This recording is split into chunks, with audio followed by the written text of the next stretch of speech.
আসসালামু আলাইকুম রহমতুল্লাহি ওয়া বারাকাতুহু নাহমাদুহু ওয়া সাল্লি রাসূলুল কারীম আউযু বিল্লাহি মিনাশ শাইতানির রাজিম বিসমিল্লাহির রহমানির রহিম বাল্লিগু আন্নি ওয়ালাউ আয়া। আমার পক্ষ থেকে একটা হাদিস জানা থাকলে প্রস্তুত রাহুল মুসলিম। আজকের বক্তব্যের বিষয় হলো পৃথিবীর শতকরা 1995 জন কোরআন হাদিস সঠিকভাবে উচ্চারণ করে না।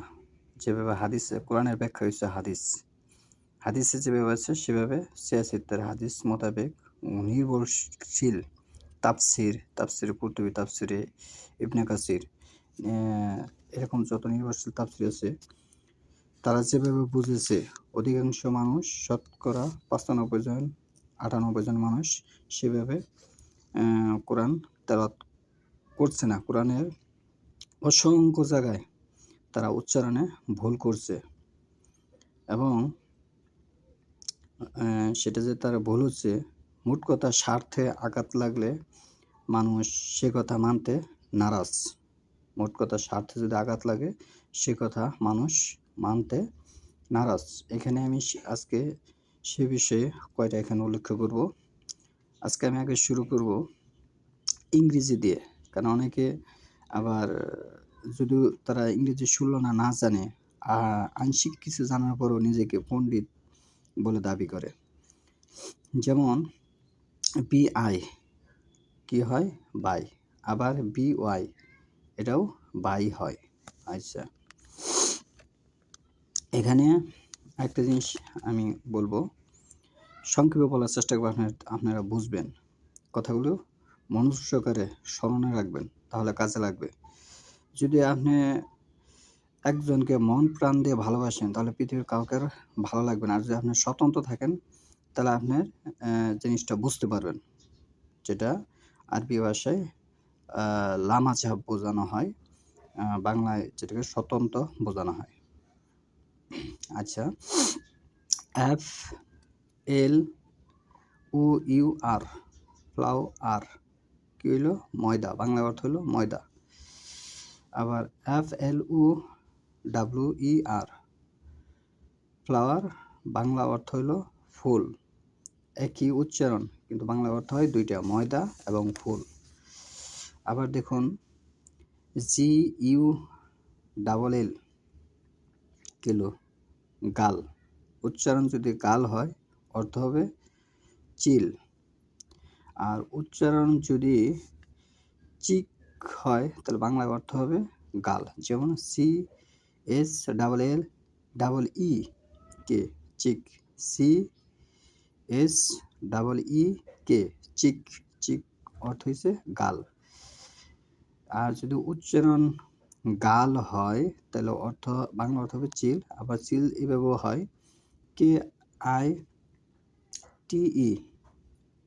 এভাবেও চিল হয়। আচ্ছা, এখানে জিনিসগুলো লক্ষ্য রাখতে হবে। আমি কি বোঝানোর চেষ্টা করতেছি, এক দেশের সাথে আরেক দেশের যে সামঞ্জস্যতন্ত্র সমস্যা এবং একটা দ্বারা একটা হয়, এটাও আমি বোঝানোর চেষ্টা করছি। TEA কি হলো? টি অর্থ হচ্ছে চা। TREE টি অর্থ কি? গাছ। দুটোটাই কিন্তু টি অর্থ, একটা হচ্ছে চা আর একটা হচ্ছে গাছ। PULSE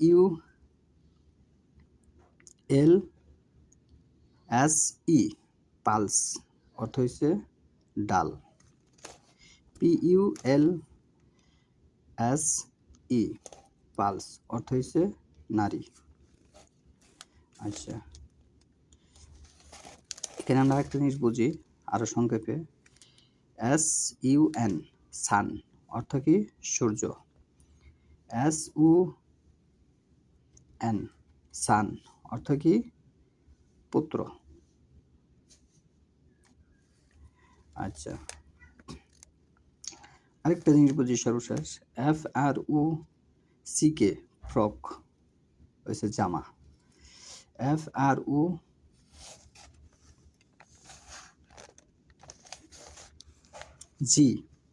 ফ্রক অর্থ ব্যাগ। FROG অর্থ ফ্রক, অর্থ কি ব্যাং। তাহলে এক ফ্রক হইছে যেটা এখানে যে ফ্রকে কি সেটা হচ্ছে জামা, শরীরে যে গায়ে দেয় জামা। আর যে ফ্রকের লাস্টে জি সে ফ্রক হইছে ব্যাং, যেটা পানিতে থাকে।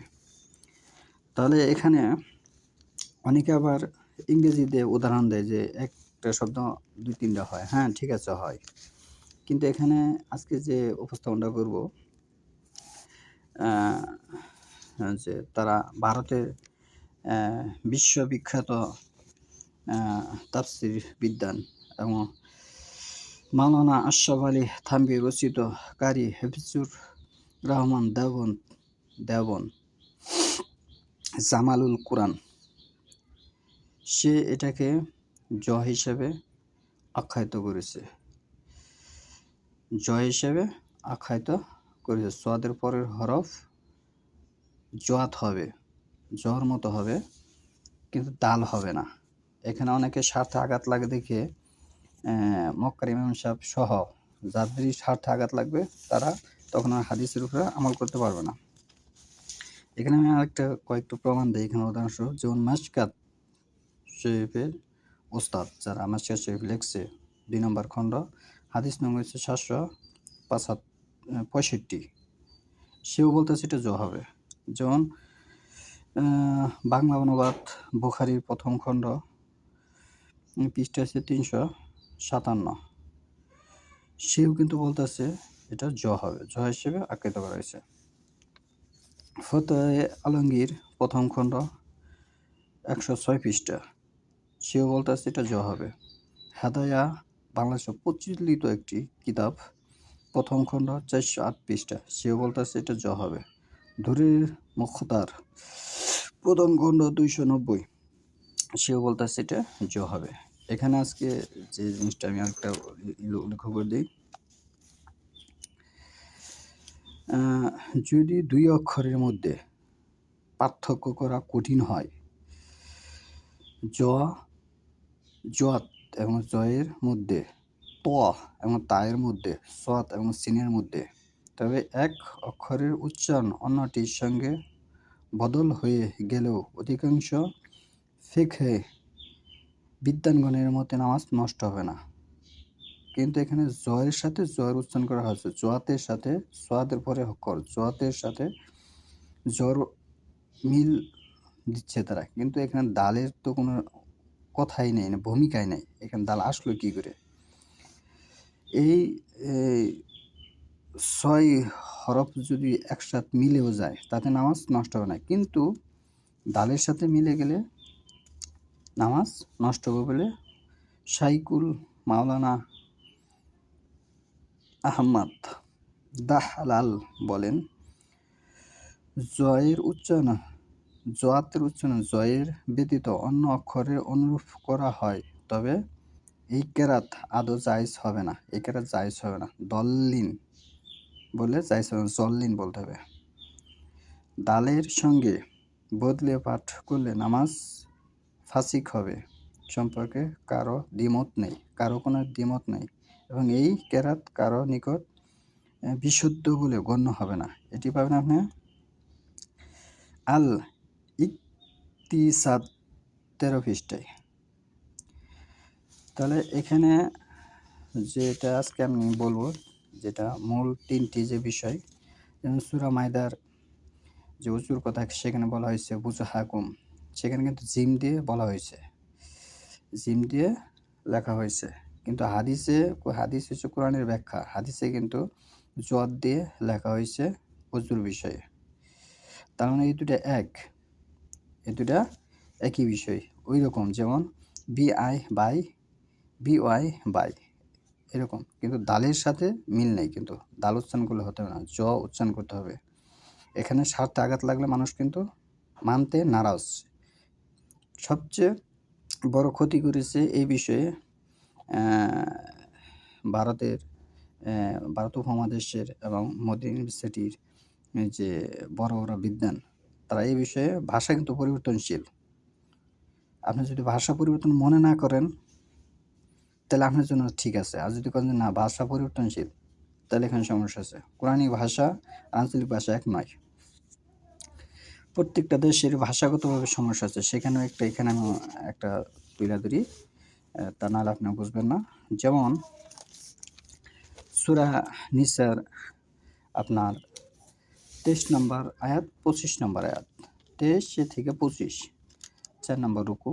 এখানে হুজুর, হাফেজ হু, জিম অবশ্য জু, র, হুজুর। হুজুর লেখা হয়েছে জিম দিয়ে, কিন্তু হাদিসে হুজুরে এসেছে জোয়াদ দিয়ে। এখন হুজুর যদি আরবিতে হুজুর হয়, বাংলায় হবে কুল, লালন পালন করা অর্থ। আর ইংরেজিতে কুল হলে CUAL, কুল হলে অর্থ হবে কয়লা। তাহলে CUAL, কুল অর্থ হবে কয়লা। আর আরবিতে হুজুর হলে বাংলায় অর্থ হবে কুল, লালন পালন। তাহলে এখানে হুজুর কিন্তু সে লিখছে জিম দিয়ে।